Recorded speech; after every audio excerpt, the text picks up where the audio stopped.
भक्तमाल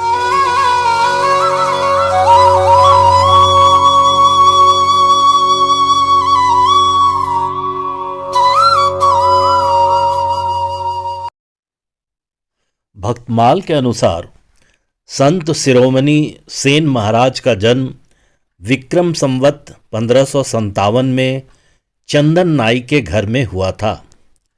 बचपन में इनका नाम नंदा रखा गया था। वह क्षेत्र जहां सेन महाराज रहते थे सेनपुरा के नाम से जाना जाता था।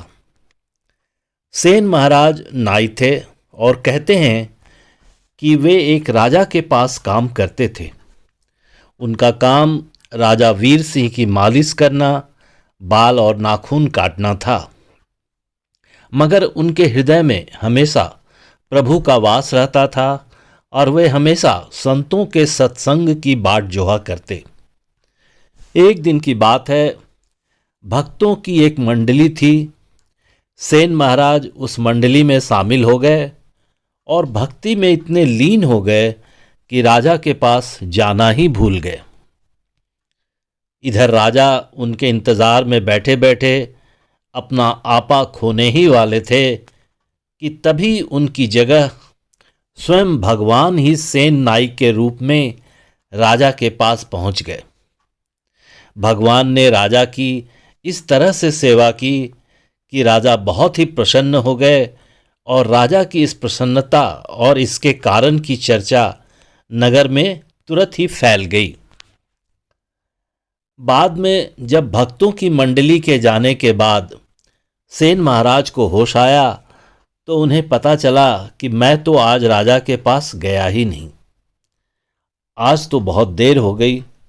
वे डरते हुए राजा के पास पहुंचे। सोचने लगे कि देर से आने पर राजा उन्हें डांटेंगे। वे डरते हुए राजपथ पर बढ़ ही रहे थे कि एक साधारण सैनिक ने उन्हें रोक दिया और पूछा, क्या राजमहल में कुछ भूल आए हो? सेन महाराज ने कहा, नहीं तो, अभी तो मैं राजमहल गया ही नहीं। सैनिक ने कहा, आपको कुछ हो तो नहीं गया है? दिमाग तो सही है। सेन महाराज ने कहा, भैया अब और मुझे बनाने का यत्न न करो, मैं तो अभी ही राजमहल जा रहा हूं। सैनिक ने कहा, आप सचमुच भगवान के भक्त हो। भक्त ही इतने सीधे साधे होते हैं, इसका पता तो आज ही चला। क्या आपको नहीं पता कि आज राजा आपकी सेवा से इतने अधिक प्रसन्न हैं कि इसकी चर्चा सारे नगर में फैल रही है? सेन महाराज यह सुनकर आश्चर्यचकित रह गए और कुछ समझ नहीं पाए। लेकिन एक बात उनके समझ में आ गई कि प्रभु को मेरी अनुपस्थिति में नाई का रूप धारण करना पड़ा। उन्होंने भगवान के चरण कमल का ध्यान किया, मन ही मन प्रभु से क्षमा मांगी। फिर भी वे राजमहल गए। उनके राजमहल में पहुंचते ही राजा वीर सिंह बड़े प्रेम और विनय तथा स्वागत सत्कार से मिले।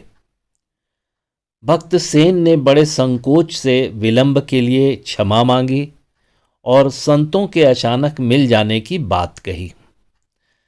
साथ ही यह भी उजागर किया कि मैं आपके पास नहीं आया था। यह सुनकर राजा ने सेन के चरण पकड़ लिए। वीर सिंह ने कहा, राज परिवार जन्म जन्म तक आपका और आपके वंशजों का आभार मानता रहेगा। भगवान ने आपकी ही प्रसन्नता के लिए मंगलमय दर्शन देकर हमारे असंख्य पाप तापों का अंत किया है। यह सुनकर दोनों ने एक दूसरे का जी भर आलिंगन किया। उल्लेखनीय है कि भक्त सेन महाराज नित्य प्रातः काल स्नान ध्यान और भगवान के स्मरण पूजन और भजन के बाद ही राज सेवा के लिए घर से निकल पड़ते थे और दोपहर को लौट आते थे। इस तरह सेन महाराज ने गृहस्थ जीवन के साथ साथ भक्ति के मार्ग पर चलकर भारतीय संस्कृति के अनुरूप जनमानस को शिक्षा और उपदेश के माध्यम से एक रूपता में पिरोया। सेन महाराज प्रत्येक जीव में ईश्वर का दर्शन करते और सत्य, अहिंसा तथा प्रेम का संदेश जीवन पर्यंत देते रहे। वृद्धावस्था में सेन महाराज काशी चले गए और वहीं कुटिया बनाकर रहने लगे और लोगों को उपदेश देते रहे। बोलिए भक्त और भगवान की जय। आशा करता हूँ कि वीडियो आपको पसंद आया होगा। अगर पसंद आया हो तो वीडियो को लाइक कर दीजिएगा। नीचे दिए गए सब्सक्राइब बटन को दबाकर चैनल को सब्सक्राइब कर दीजिएगा और हाँ, बेल आइकन यानी घंटे को जरूर बजा दीजिएगा, जिससे आपको मेरी नई वीडियो का नोटिफिकेशन सबसे पहले मिल जाए। तो आज के लिए बस इतना ही, फिर मिलते हैं अगले वीडियो में। तब तक के लिए राधे राधे।